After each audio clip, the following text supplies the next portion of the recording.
kitu chengine kabisa.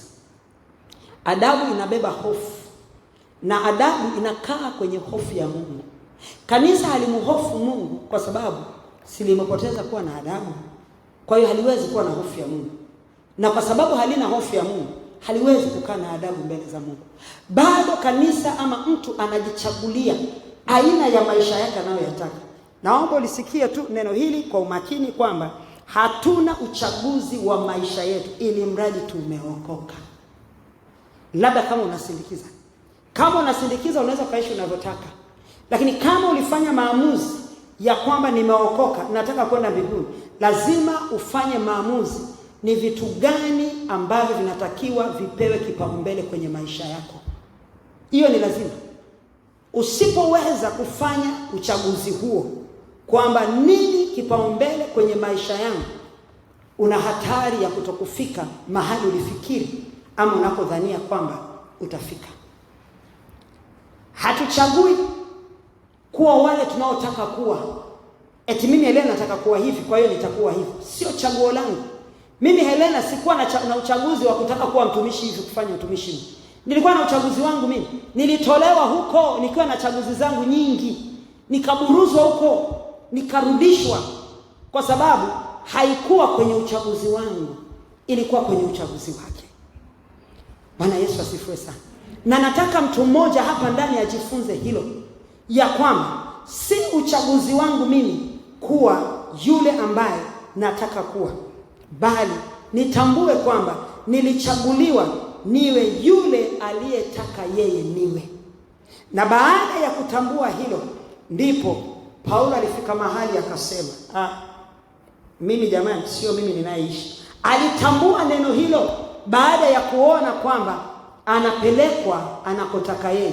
Ndipo utatambua sio wewe unaishi, kama ninavyosema sasa mimi, kwamba nimekuja kugundua ya kwamba kumbe sio mimi naishi tena. Maana inapofika kwenye hatua za maisha nimejikuta siko huko tena.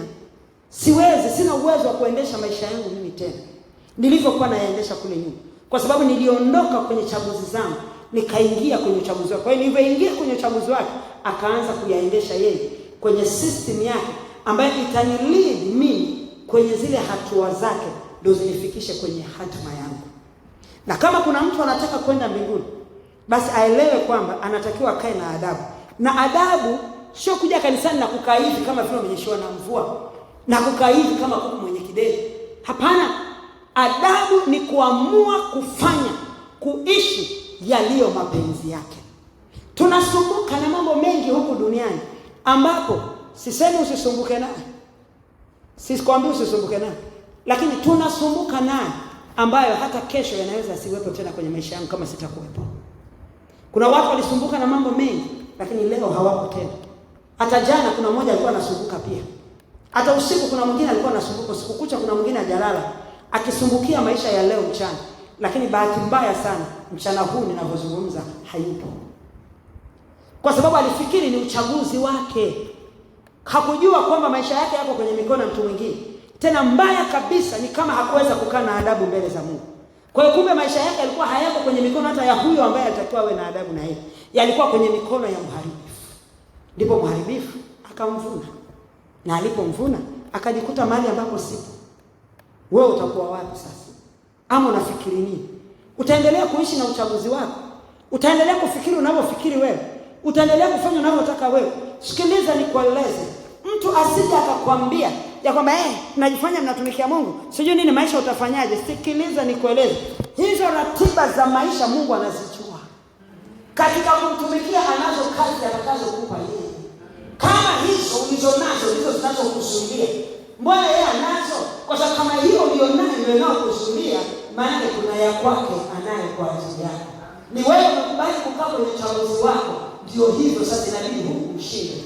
Lakini sijamuona Mungu mimi akimwacha mtu aliyesimama na kukaa na adabu mbele. Mimi sijawahi kuona. Mimi nikiwa wa kwanza. Na wengine ambao naweza kuwaelezea lakini muda uniruhusu, na tusimame. Na nifanye maamuzi. Upole si wa kujikunja tu. Upole una mapana. Upole umebeba hatima yangu mimi. Nitakapoutumia vizuri.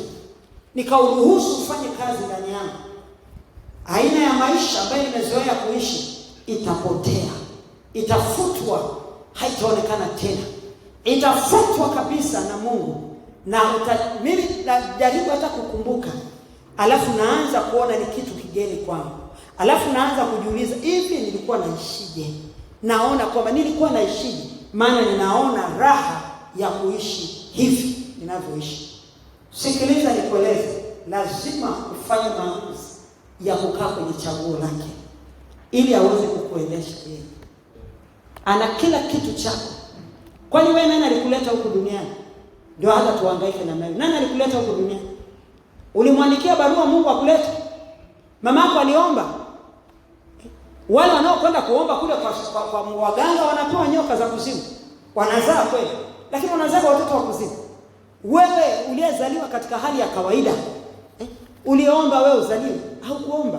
Ulikuwa kwenye ratiba yake, na ratiba yake haijamalizika. Kwa sababu inawezekana bado haijamalizana na mimi, bado kuna mahali yanatakiwa nitengeneze. Yako mema na mazuri zaidi yako kule mbele yangu. Mimi ungeniambia maisha yangu ninaoishi leo miaka 30 iliyopita, ningekukatalia wakati nilikuwa naburuza ile ndoonyesha ya mbuzi na kuruka mimi na bakiti na rudi nyuma. Naona yale maisha yalikuwa ni mazuri kwa sababu nilikuwa napanda nenda Ulaya kila siku, nafanya biashara, nafanya kazi. Lakini siku aliposema hakuna tena ruhusa kwa sababu hutaki kusikia, nilikaa chini na kila kitu nilifikiri kimekufa. Lakini kumbe alikuwa na mbegu yake. Ile ilikuwa ya shetani, ile ilikuwa ya kwangu mwenyewe, ile ilitokana na mawazo yangu mwenyewe. Lakini ilipochipua ya kwake haijazuilika mpaka leo, na hakuna hata mtu aliyeweza kuzuia.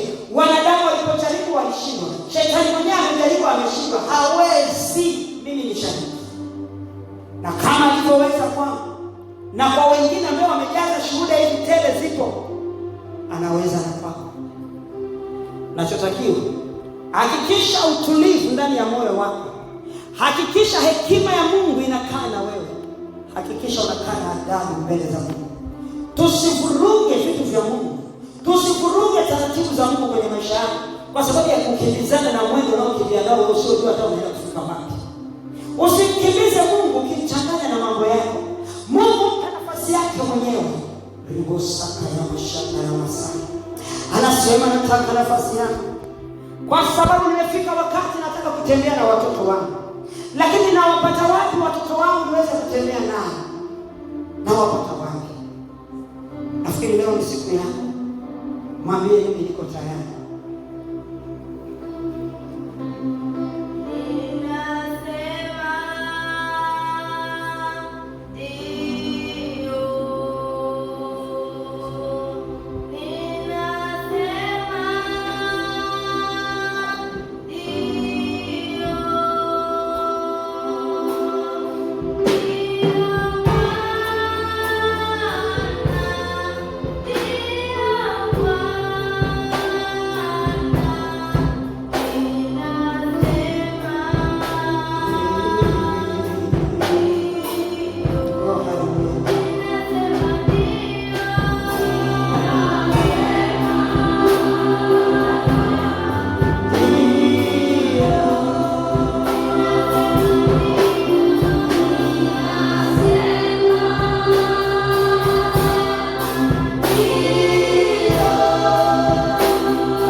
wanifute kwenye ratiba zao. Sema, Bwana Yesu, niko mbele zako. Anasema kwa sababu hawezi na hauwezi kuingia kwenye njia yake kabla hujamuondoa kwenye ratiba zako. Anasema mfute kwanza, muondoe hapo kwanza, muondoe hapo kwanza, muondoe hapo kwanza. Maana usipomuondoa hapo, anasema utamuendesha ulivyokuwa unamuendesha. Utamuendesha ukitaka afanye unaotaka kama ulivyokuwa ukifanya. Lakini anasema futa hiyo, mfute hapo, huo kurasa ufungwe, ndipo ufungue kurasa mwingine. Sema, Bwana Yesu, niko mbele zako, ninakusihi kwa rehema zako. Mimi mkosaji, nilikufanya wewe kuwa kibaraka wangu, nikakuingiza kwenye system yangu ya matakwa yangu, mwendo wangu, nia ya moyo wangu. Nikasahau kwamba wewe hauendesheki, bali wewe unatuongoza. Ndiyo maana ulimwachia Roho wako awe kiongozi wetu, maana ndiye anayejua dira, anayejua njia, ndiye atakayeniongoza kwenye njia yako. Nimekuwa na kwama, nimekuwa na kungua, nimekuwa na tegwa kila siku na adui, kwa sababu nilikuweka nyuma yangu nikuburuze mimi kwa matakwa yangu. Nikaondoa haki ya utetezi wangu kutoka kwenye mikono yako, kwa sababu nilikutaka wewe ufanye yale niliyotaka mimi. Ni kwa sababu niliishi kwenye uchaguzi wa maisha yangu mwenyewe niliyojichagulia, hivyo nikakuendesha wewe. Naomba unisamehe ninapoungama dhambi hii. Naomba rehema, ukanirehemu Bwana, na ukanisamehe dhambi hii. Na kuanzia leo ninafuta zile njia nilizokuwa nikitembea kwayo. Mambo niliyokuwa nayafanya ninayafuta yote. Maneno niliyokuwa nayanena ninayafuta yote. Bwana Yesu, ninakusihi kwa rehema zako ukapate nafasi katika maisha yangu, ukaniongoze wewe kwa njia yako uliyoitengeneza kupitia wokovu. Hata ndipo ulipotupatia Roho wako, yeye ndo ajuaye njia, maana sisi hatuijui, ili atuongoze. Siku ya leo nimefanya maamuzi, sitakuendesha tena. Ninaomba Bwana, ninapochukua nafasi hii kukurejesha kwenye nafasi yako, wewe uwe mbele yangu kama kiongozi wangu, kama mwalimu wangu, kupitia Roho wako Mtakatifu, ambaye ndiye uliyetupatia aweze kutuongoza, atufundishe, atusaidie, atushauri, atufariji. Niko mbele zako, ninakusihi Bwana, kwa neema yako ukanijalie neema ya kuishi mbele zako kwa utulivu wa moyo, na niweze kuishi katika hekima yako, iweze kuniongoza katika hatua zangu za maisha yangu, na niweze kuishi mbele yako kwa adabu, ili Bwana nikae na adabu mbele yako, ili wewe Mungu ukasimame kuwa Bwana katika maisha yangu, na ukaniweke kukaa katika utukufu wako. Katika jina la Kristo nimeomba na kushukuru. Hebu omba sasa, sema na Bwana, unaujua moyo wako, unajua kila kitu. Kwa haya ambayo tumejifunza, ni namna gani ambavyo ulikuwa unafanya. Hebu mwambie Bwana ili neema yake iwe juu yako na kukuwezesha. Tunafunguliwa ukurasa mpya kabisa, ukurasa wa kuweza kutembea katika hekima yake, maana tunaingia katika hatua ambazo pasipo kuongozwa na yeye hatutaweza. Na Mungu imempendeza atusaidie. Mwambie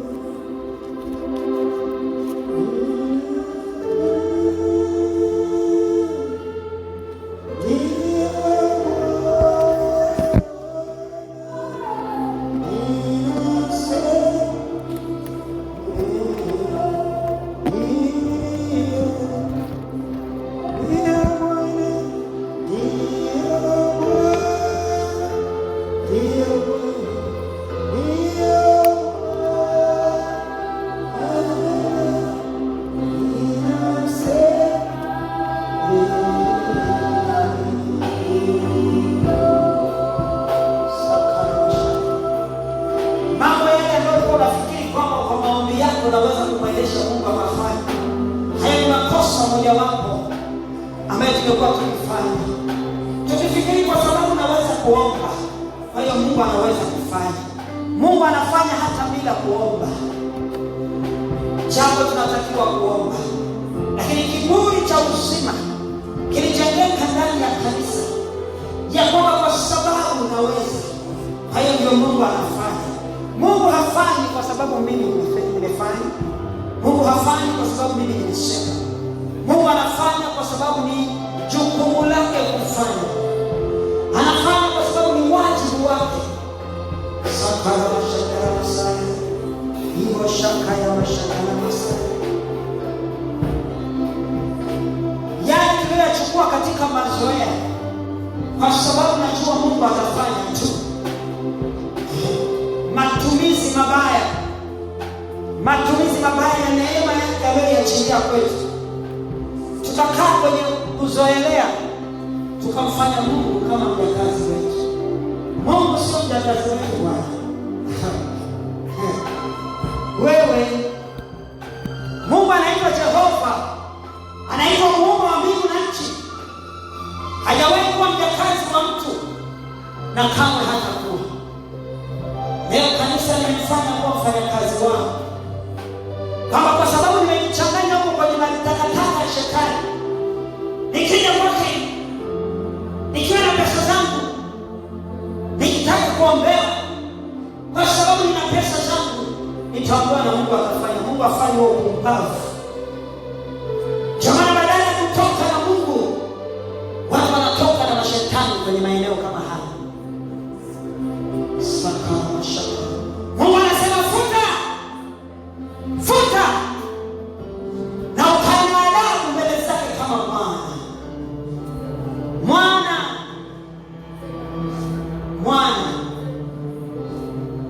Sakara mashanda sana. Kanisa limeshindwa kuvunjika mbele za Mungu. Kanisa limeshindwa kupondeka mbele za Mungu kwa sababu tunachua. Sakara mashanda sana. Hofu ya Mungu ikaondoka. Unyenyekevu hatuwezi.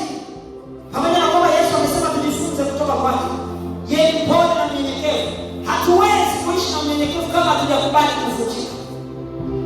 Naye akasema katika Isaya 66 mstari wa 2, mtu nitakayemtazama na kumwangalia ni yule ambaye anayepondeka, anayevunjika anapolisikia neno la Mungu. Tunasikia neno la Mungu, tunashupaza shingo, tunashindwa kukubali. Tunabaki kuwa watu wale kila siku. Siku moja Mungu akaniambia, waambie watu hao mahali fulani wakati fulani, mpaka lini niwafundishe? Mpaka lini niwafundishe? Kwa nini mpaka lini niwafundishe? Kwa sababu wamekataa kubadilika. Wana ya kwao waliobeba wamekaa nayo,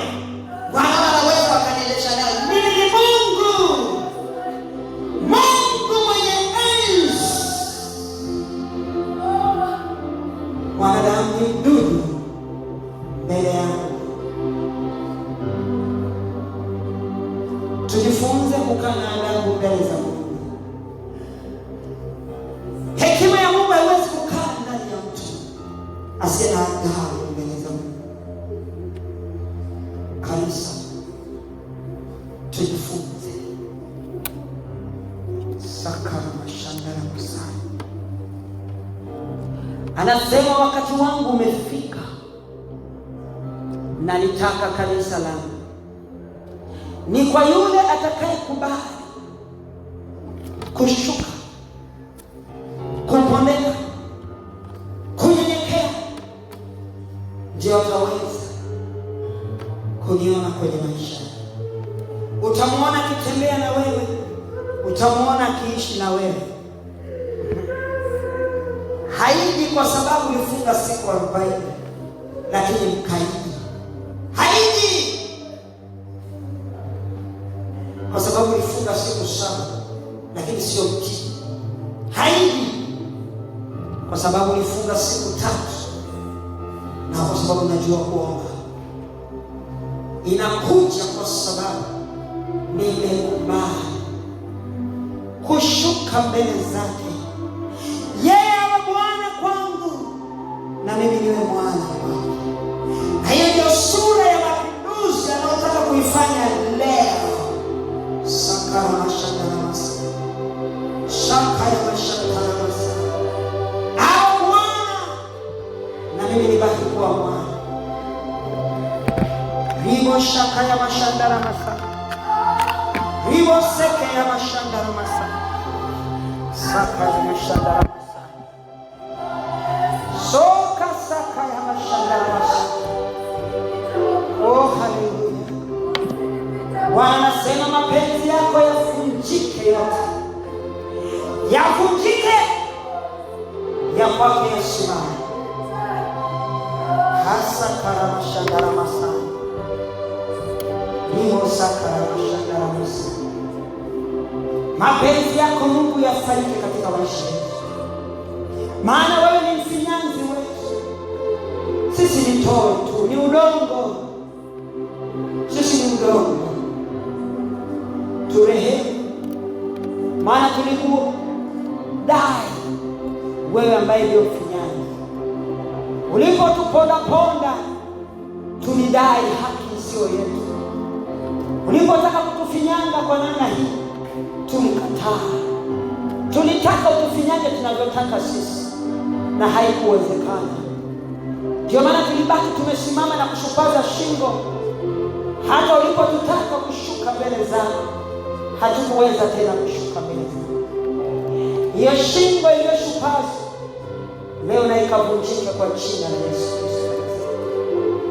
Bwana, ukatufinyange upendavyo wewe, ukatufinyange upendavyo wewe, maana sisi tuko tayari katika hili.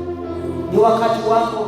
Ulipotaka kuumba sura mpya kwa kanisa lako siku ya leo, ninaomba Bwana ukatimize hilo kabla tujatoka hapa. Kwa kila mmoja mwenye unyenyekevu aliyekubali kuachilia moyo wake kwako na kukataa yale ambayo alikuwa akienda naye. Sikiliza nikueleze, hatujui kitu. Hatujui kitu. Nani alikupatia kibali cha kumwendesha Mungu kwenye namna ya kuendesha wokovu? Nani anataka twende hivi na wewe unasema mimi nitaenda hivi? Anataka tufanye hivi na sasa tufanye hivi. Kwa sababu hii, kwa sababu hii, kwa sababu hii. Nani alijifundisha? Nani? Nani? Nani? Mimi ni Mungu wa wote wenye mwili.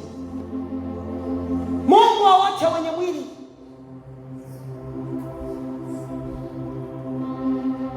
Ninadai nafsi yangu kwa kila mwenye pumzi.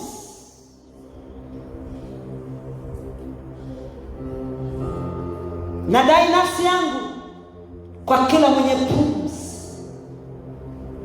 maana nitamlipa kila mmoja kwa jinsi alivyoitumia pumzi yangu.